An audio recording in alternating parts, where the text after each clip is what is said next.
This is Hangman's Alley, located on the western border of Boston and centralised within the wider Commonwealth.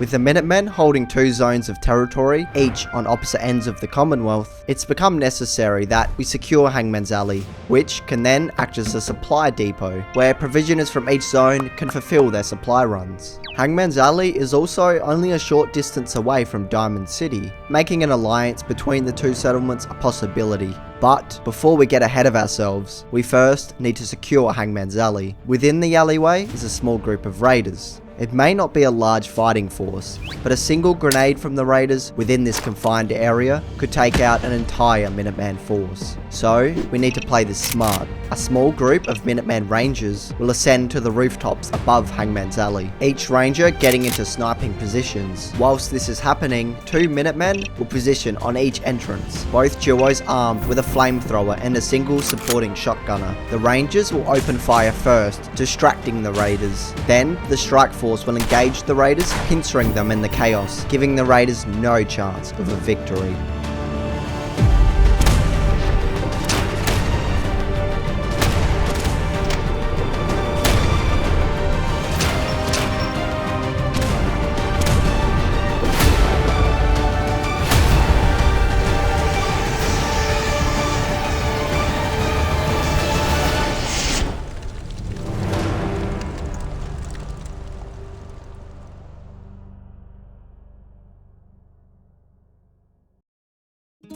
With Hangman's Alley cleared out of raiders, we can now begin rebuilding. Now, I mentioned earlier that the purpose of Hangman's Alley will be a centralized supply depot. However, before we can actually store supplies here, we first need to fortify the alleyway. So this rebuild will be split into three different acts. Act 1 will be the perimeter of the alleyway, mostly focusing on defenses. Act 2 will be the alleyway itself, and the final act will be the rooftops. The Minutemen have allied with Diamond City, so Hangman's Alley will strengthen Diamond City's outer defenses, and if Hangman's Alley gets attacked, then Diamond City's security will aid them in their defense. This bridge here is a main entrance leading up to Diamond City. I'm thinking that we turn the bridge into a checkpoint where anyone crossing it can be observed.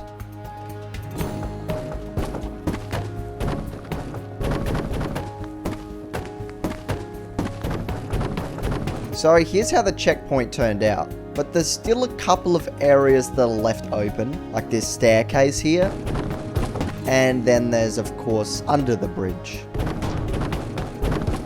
Alright, the bridge is secure for now, but it's not exactly finished. I do want to get some power to the area, so I'll place down a temporary generator and wire it over towards the bridge. Okay, I just had a sudden hint of inspiration. Considering that under the bridge is so secure and that it's right next to the water, I'm thinking of building a fishing village where some settlers living on the outskirts can, well, fish. We have some shacks in place, but they still need an interior.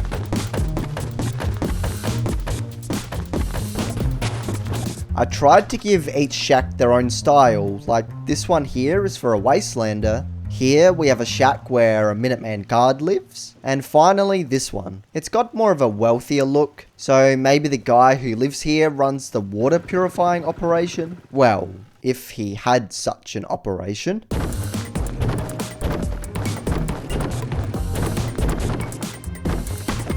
And there we go, now he does. These water purifiers will supply the entire settlement, but I didn't want to go too overboard, as this is a dangerous area, so it makes sense that the Minutemen wouldn't overinvest their water production here. Now, let's get back to finishing the bridge. I was originally going to have another building on this side of the bridge, but I think that this open look feels much better. And now, this is a pretty good time to show Hangman's Alley's settlement flag. It's the Minutemen logo integrated with the Diamond City logo, signifying the alliance between the two settlements. We will get back to progressing the alliance soon, but for now, I want to move to the back alleys of the settlement. There's a couple of side entrances over here, which lead into the alleyway, and we need to make sure that every entrance is fortified if we want to keep the supplies in the alleyway safe.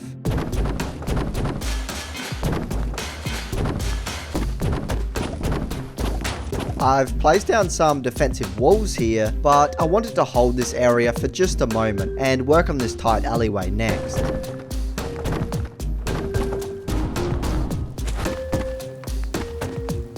So I've turned this area into a scavenger's home, where people coming through this back entrance can buy some of his scavenged items. Now, with that distraction complete, let's get back to fortifying this entrance. I've gotten the entrance mostly finished, but I still want to build some overlook areas on the roofs. We first need to build a scaffold to get up to the roof. And now we can build some defensive areas up here.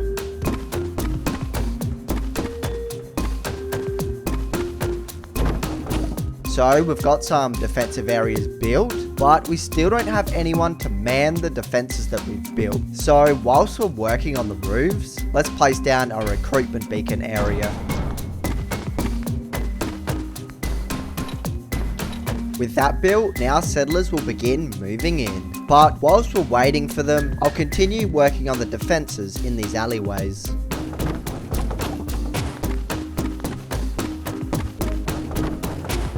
I wanted to give this entrance more of an open gate, as this is one of the sides where the provisioners' Brahmins will be entering from. I also gave the area a spot where provisioners can drop off some supplies. And down this road, I extended the defenses, trying to match the way that Diamond City handles its outer defenses. Speaking of Diamond City, I think it's time that we extended the defenses on the road leading up to the city.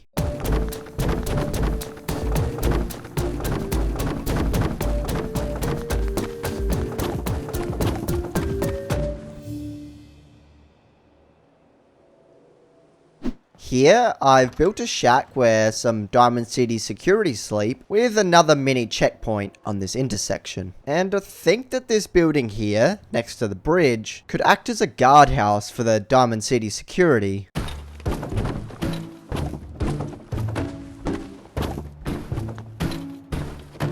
Downstairs is an area where a Diamond City guard can sleep, and then upstairs is where they can restock on their ammo, and even look out over onto the bridge. I wanted to keep Diamond City Security's footprint just on this main road, as this is the only road leading into their territory. And if you're wondering why they're sleeping outside the wall of Diamond City, well, there's an area on the east side of Diamond City's outskirts where some Diamond City Security sleep. Nothing to see here. So I wanted to keep the way that these guards operate pretty similar. With that main road complete, that's most of the outer defenses of Hangman's in place. But I still want to expand the outskirts just a little bit more. Next, I'll build some shacks going along this road here.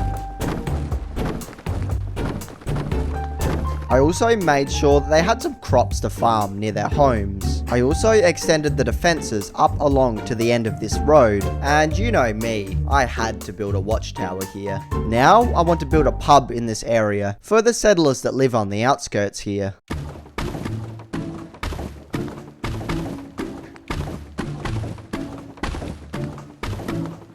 Okay, I've built a lot of pubs, but this one has to be my favorite. I built the structure out of the barn kit and named it the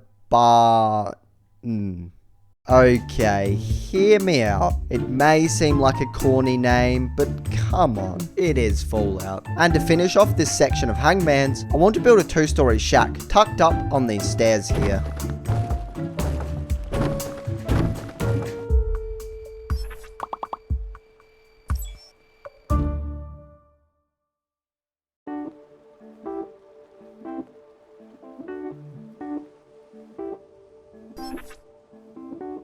With the outer parts of Hangman's Alley completed, we can now move on to Act 2, the alleyway itself. There's this building here, which is enterable from the main road and the alleyway itself. So I want to build a surplus goods store in this building, where any excess resources that the Minutemen don't want can be sold here.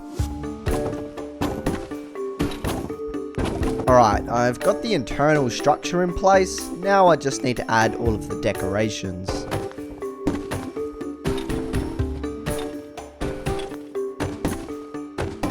And here's how the final product came out. So this is the main storefront where a Minuteman sits and serves the customers, and through this door is the back room where they store some more stock. Then, if we head up these stairs, we get led to the shop owner's home, which has a nice view out onto the alleyway. I really like the idea of this build, considering that the alleyway itself will be where the Minutemen store their supplies. Having a store on the main road to Diamond City, where the Minutemen can sell unwanted items, adds so much flavour to the build. Now, let's move down this back ramp and start building in this section.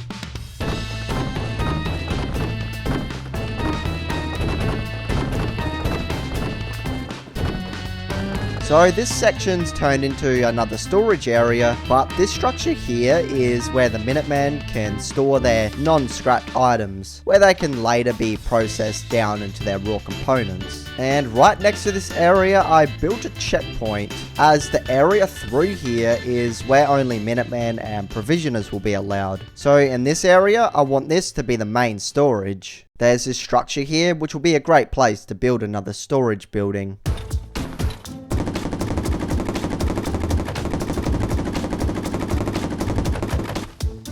Alright, this building serves a different purpose to the previous warehouse. The first floor is where some raw components are stored and then boxed up to be transported to other settlements. And upstairs is where some organised boxed up components and spare crates are stored. I also beefed up the checkpoint, trying to make it feel more secure and make this central area feel more sectioned off to the other part of the alleyway. And now I finally want to give the settlement's generator a home, as it's just been sitting out in the open since I first placed it.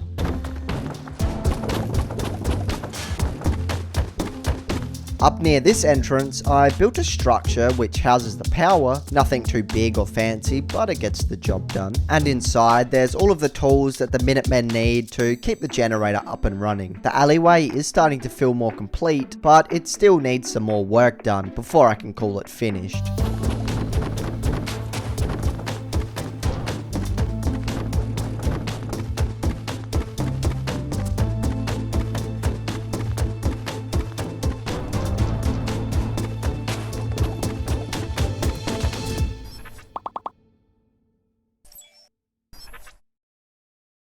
So the alleyway itself has been completed, but the settlement as a whole is far from finished, as now we have the whole rooftop area to play with. The first structure that I want to build in the rooftops is a pub, but this time for the provisioners.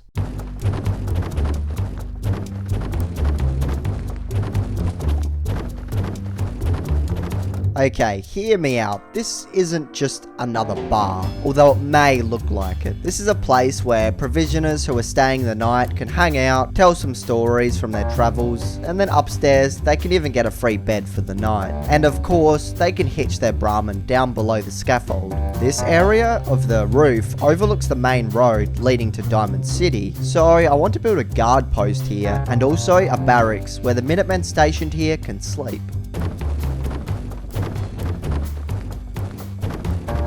Just outside the barracks, we have some sandbagged areas with a little shed where they can store some weapons and meds. Then inside the barracks itself, well, it's nothing too fancy, just pretty much what you would expect for a post-apocalyptic barracks. Also, outside along the barracks, I built a walkway which will give access to this area of the rooftops. So let's begin building on this section next. This area is focused on some more power production with some windmills and some extra cover for some Minutemen guards. And of course, the person who looks after the windmills has a shack here. And now the area west of that is where I want to build the farming area. There's some nice tiered roofs here, so I'm hoping that the area can give off a tiered farm look, like the ones you see in Southeast Asia. I'll start the farms by building a greenhouse on this roof here, and then build the fields on the tiered roofs.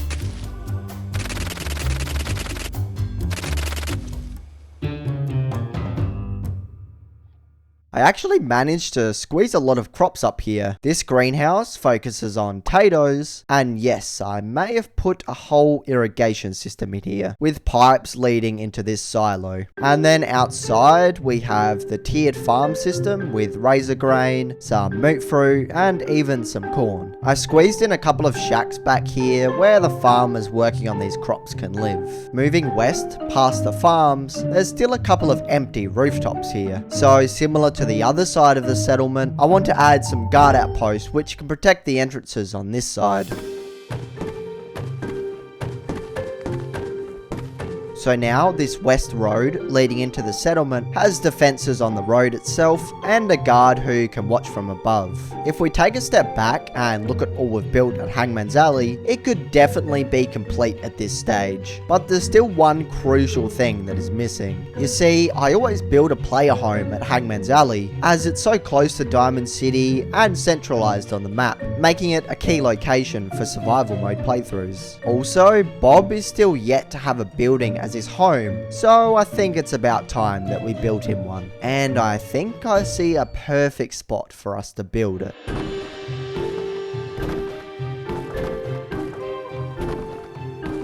So I have the structure in place, but it originally looked a bit weak, so I added some steel beams, which I think gave it more of a structural look. So you may be wondering, how the heck is Bob supposed to get up there? Well, I may have an interesting idea in store. Alright, I think we're on the right trajectory, just not quite high enough. Okay, hopefully I can do a lap around the building to gain some height. Alright, we're so close. Steady, steady. I am so surprised that that even worked. Now that we have a way to get up here, let's give each floor some furnishings. With this bottom floor having a garage, it made sense to have the bottom floor as a workshop. Now let's move up a floor and see what I can come up with here. So on this floor, we have a kitchen with everything that Bob needs to cook a delicious wastelandy meal. Next to that, there's an area where he can chill and play some pool, probably by himself, because no one else can get up here. I did not think of that. And now the final room, Bob's bedroom. It was quite a tight fit in here, but I think that this is a pretty cozy space. And of course we can't forget the top floor, the observatory, where Bob can look down onto the settlement. And with Bob's home now complete, the settlement protected from every angle, and the alleyway itself serving as a supply depot for the Minutemen, we can now officially call Hangman's Alley rebuilt.